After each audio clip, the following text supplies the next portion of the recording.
Hello, Julian here, and welcome to this overlay drafting workshop demonstration. In this demonstration, I'm going to be showing you overlay drawing techniques and how you can use them to engage your precedent studies, your site information, and so on in specific ways. I'm going to be showing you how overlay drawing can practically guide your creativity and to enable you to develop quick drafts so that you can review them critically. Overlay drafting involves very little by the way of equipment or tools. You're going to need some layout paper, thin as possible, greaseproof paper or tracing paper, scale rule, and a range of pens or pencils for making marks. And in terms of project information, you'll be looking to gather together your site information at 1 to 200 or 1 to 100, which is what I've used here so that you can see what's going on, site photos, elevations, again at the same scale as the plan, precedent study information, and also your thoughts and ideas and responses to the precedent studies that you've been looking at. Okay, here we go. Equipment, that's your detailed paper, greaseproof paper, brilliant stuff, and pens and pencils and so on.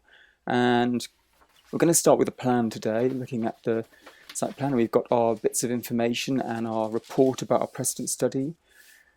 We'll start off by just understanding the extent of our site, the limit of it. We've got our party walls, front, back and rear, and the street at the front.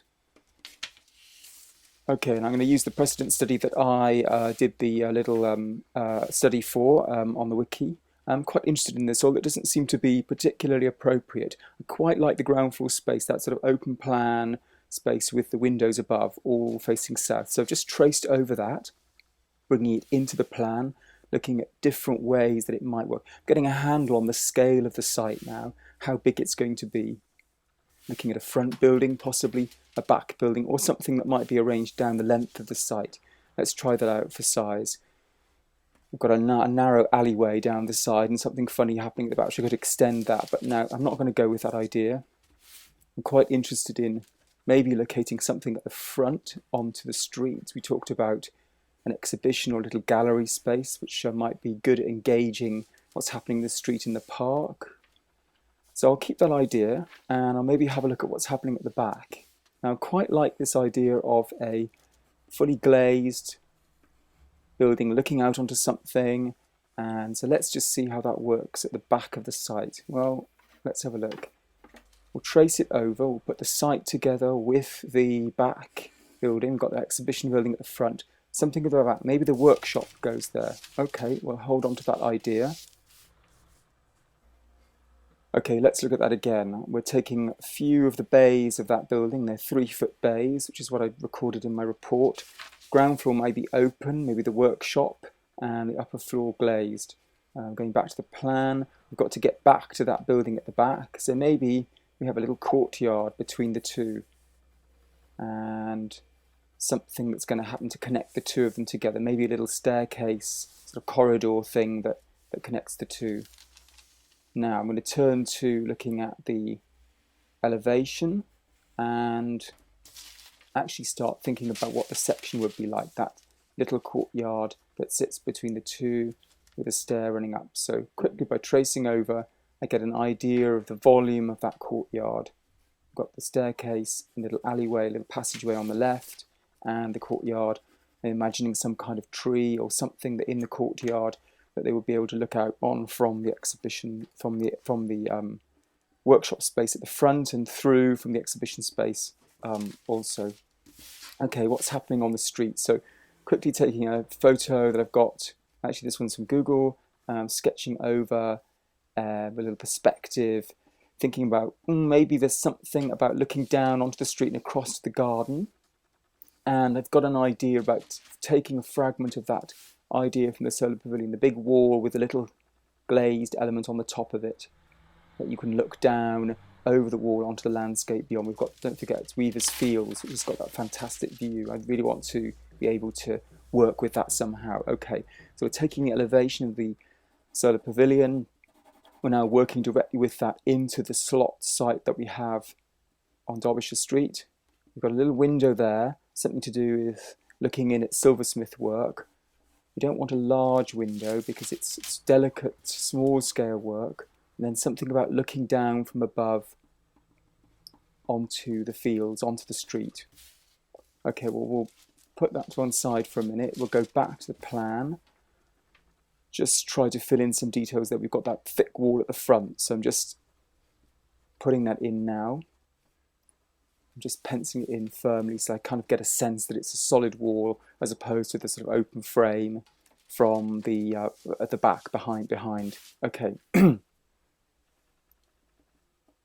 Taking those ideas again into the street and putting in that upper floor with its view looking down. Back to the plan, and now focusing at the back, the studio space. Now the Silversmith's like a dark space below, so I thought that that could be the space where they do the annealing and so on, that they need to have blackout. And then above, they talked about wanting to have lots and lots of light. So imagine going upstairs to an upper top lit and south facing studio space, looking down on that little courtyard that we were looking at earlier. Okay, there we go. And now I want to start thinking about use and inhabitation. I've got some basic dimensions in my head from visiting the Silversmiths. They've got their workbenches with the cutouts. So I'm beginning to bring that into place. I put it on one piece of tracing paper and I'm just playing around, seeing where it might fit into that little studio, that first floor studio space at the back. So first I'm putting one in, then trying again with a second one. They liked them back to back. They talked about how convivial they were. So I want to keep that pattern going. I managed to get 3 in, not great, but it's, you know, it's 3. Something along the stairs. Now they all have lockable cabinets where they keep their finished, completed work and their reference work. So that's very important. So I've put a kind of line of those, possibly with bookshelves above. That could run all the way down the left-hand wall. Maybe some kind of study area where they like to sit, discuss, have ideas. That could be overlooking the street, and maybe even a little terrace at first floor level. And that would allow me to bring light into that courtyard in the middle of the plan. Okay, just tracing over now the ground floor, neatening it up, checking a little bit with the old scale rule just to check that I've got rough dimensions right. And finishing off the ground floor plan with a bathroom. Now they wanted a shower room and a loo and a wash basin. So I'm just taking those again from the solar pavilion, from my precedent, bringing those in, moving them around. I want to put them at the back because they don't need natural light, and also aware that I need to be careful about the amount of space that I take up on that ground floor. So I'm putting the shower unit in first, then the bathroom, then the wash basin, and the WC. In they go. They also need a sink. So I'm going to put the sink in there. Now I don't have a drawing of the sink, so I'm going to roughly work that out 600 millimeters deep, like any old standard sink. In that goes. Now that hasn't left me with very much space left, so I'm a bit squeezed there. I've sort of run out of space. So I'm going to need to rethink this. Okay, go back to the plan, overlay again, put the crucial elements on and push them up. I'm going to have to go for a very squeezed little bath shower room there, possibly with like a wet room or something to just squeeze that one in. That gives me probably enough space at the back. Trace through again, so I revised the plan. Keep the old one underneath as a reference. I don't use my rubber very often. I try and just trace through. So there we go, we've got our revised ground floor plan. Just copying over the terrace there and the idea of having a tree or something, some landscaping. Now, looking at the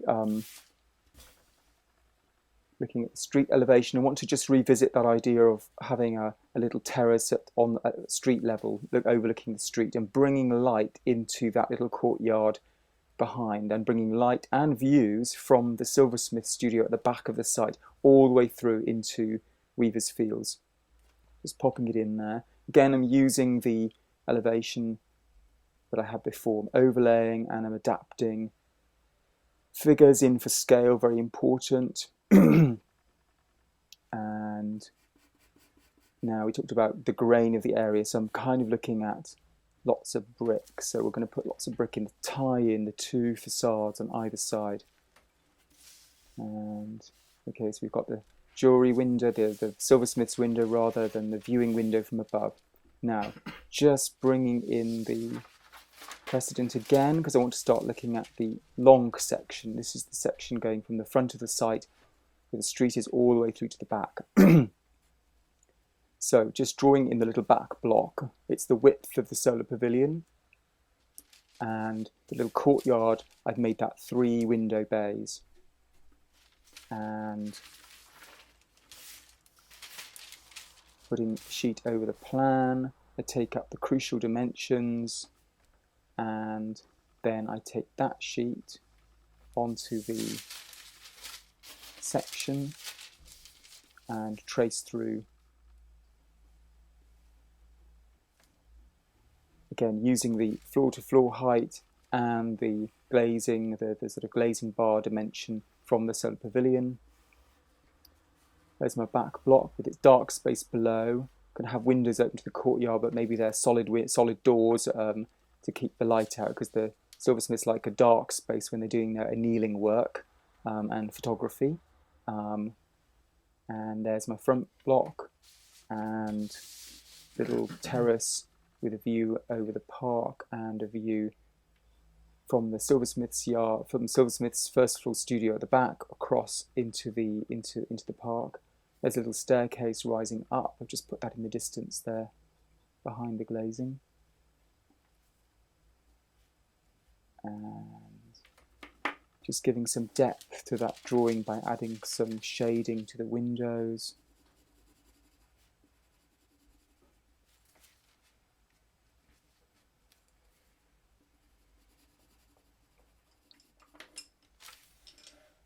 And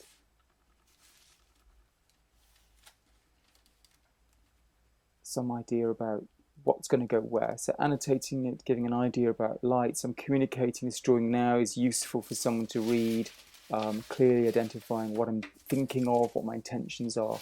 Okay, so there we go. We've got drawings complete and a whole pile of developmental work that we've built up through the process. Now, next steps, probably a model, I think, possibly collage. Okay, well, thank you very much for watching the demonstration. I hope you found it useful. Here's a summary of overlay drafting. It's a very simple technique, and it requires very little by the way of equipment and material, and it really does allow you to explore your ideas from a formative stage through to the point where you can think critically and appraise what you've done.